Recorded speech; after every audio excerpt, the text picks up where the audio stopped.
మన ప్రభువును మన రక్షకుడైన క్రీస్తు నామములో మీ అందరికీ శుభాభివందనములు తెలియజేస్తున్నాను. క్రీస్తు చూపిన మాదిరి ఈ అంశాన్ని గురించి మాట్లాడుకునడానికి ముందుగా అపోస్తలుడైన పౌలు ఫిలిప్పీ సంఘానికి క్రీస్తు యొక్క మాదిరిని తెలియజేస్తున్నాడు. ఫిలిప్పీలకు రాసిన పత్రిక 2వ అధ్యాయము 5 నుండి 11 వచనాల్లో మనకు కనిపిస్తుంది. ప్రియులారా, క్రీస్తు యేసునకు కలిగిన ఈ మనసును మీరును కలిగి ఉండి, ఆయన దేవుని స్వరూపం కలిగిన వాడై ఉండి దేవునితో సమానంగా ఉండుట విడిచిపెట్టకూడని భాగ్యమని ఎంచుకొనలేదు గాని, మనుషుని పోలికగా పుట్టి దాసుని స్వరూపం ధరించుకుని తన్ను తానే రిక్తునిగా చేసుకొనెను. దీన మనసుకు శ్రేష్టమైన మాదిరి యేసు క్రీస్తు ప్రభు. ప్రియులారా, ఆయన అందరికన్నా అత్యున్నతుడైన చివరికి దేవుడై ఉండి కూడా ఆయన తను తాను తగ్గించుకుని మన నిమిత్తము దాసుడయ్యాడు. ప్రియులారా, అందుకే క్రీస్తుకు కలిగిన ఈ మనస్సును మనము కూడా కలిగి ఉందాము.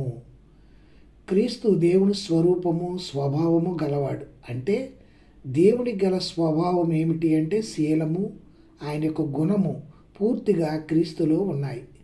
ఆయన దేవునితో సమానమైన తనకున్నదైన లక్షణాన్ని విడిచిపెట్టి తనకు తాను రిక్తునిగా చేసుకున్నాడు. ఆయన సంపూర్ణంగా దేవుడైన సంపూర్ణంగా మానవుడు కూడా అయ్యాడు. ప్రియులారా, అంటే ఆయన మనసుని స్వభావము నిజంగా దాసుని స్వరూపాన్ని ధరించాడు. క్రీస్తు తాను దేవునితో సమానుడని గ్రహించవలసిన అవసరం లేదు. ఎందుకంటే ప్రారంభం నుండి అది ఆయన సొంతమే. క్రీస్తు దేవునితో ఇంతకు పూర్వం సమానంగా ఉన్నాడు, ఇప్పుడు సమానమే. ఆయన దేవుడు, వారసుడు. తన వారసత్వాన్ని లాక్కోవలసిన అవసరం లేదు. అది అతని సొంతం. అది అతని కోసమే దాచబడి ఉంది. ప్రియులారా, క్రీస్తు మనుషుల పోలికలో ఈ లోకానికి వచ్చాడు. క్రీస్తు సమస్త విషయంలో మనవలనే ఉన్నాడు కానీ పాపం లేనివాడుగా ఉన్నాడు. ప్రియులారా, క్రీస్తు భూలోకంలో ఉన్నప్పుడు మనుషుల పోలికలో ఉన్న దేవునిగా ఉండడం మానలేదు. ఎందుకంటే మానవ రూపంలో ఈ లోకానికి వచ్చిన క్రీస్తు తానే దేవుడు.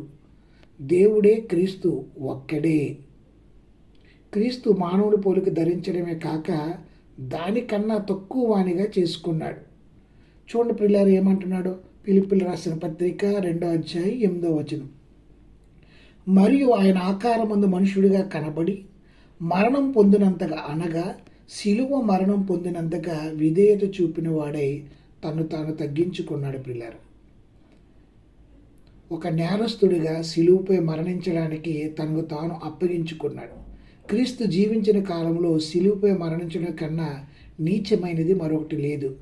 అతి నీచమైన నేరస్తులు మాత్రమే రోమన్లు సిలువ వేసేవారు. వారికన్నా నీచులు ఎవ్వరూ లేరు. ప్రియులారా, అయినప్పటికీ ఆయన అత్యున్నతమైన స్థానం నుండి దిగివచ్చి మన కోసం నీచాతి నీచమైన స్థితికి వచ్చాడు. 9వ వచనం చూస్తే, అందుచేత పరలోకమందు ఉన్న వారిలో కానీ, భూమి మీద ఉన్న వారిలో కానీ, భూమి కింద ఉన్న వారిలో కానీ ప్రతి మోకాలు యేసు నామమును వంగునట్లు అంటున్నాడు. పిల్లలు, అందుచేత దేవుడు ఆయన అధికంగా హెచ్చించాడు. క్రీస్తు మొదట తనకు తాను తగ్గించుకోవడం వల్ల దేవుడు ఆయన అధికంగా హెచ్చించాడు. అత్యున్నత స్థలం పరలోకములోని దేవుడు కుడిపార్శ్వమున ఇప్పుడు ఆయన అక్కడ కూర్చుండి ఉన్నాడు. ప్రియులారా, అంటే లోకం అంతమయ్యే సమయంలో ప్రతి మోకాలు అంటే ప్రతి వ్యక్తి బ్రతికి ఉన్నా చనిపోయినా, క్రీస్తు విశ్వాస అయినా కాకుండా క్రీస్తు ఎదుట వంగుతుంది. ప్రతి నాలుక అంటే ప్రతి ఒక్కరూ యేసు క్రీస్తు ప్రభు అని ఒప్పుకోవాలి. యేసు క్రీస్తు వారు చూపిన మాదిరి మనం చూసాం కదా ప్రియులారా.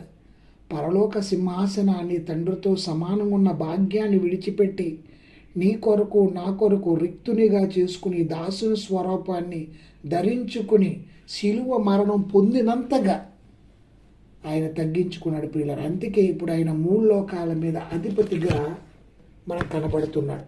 రేపొద్దున మనమందరం ఆయన న్యాయపీఠం ఎదుట ప్రత్యక్షం కావాలి.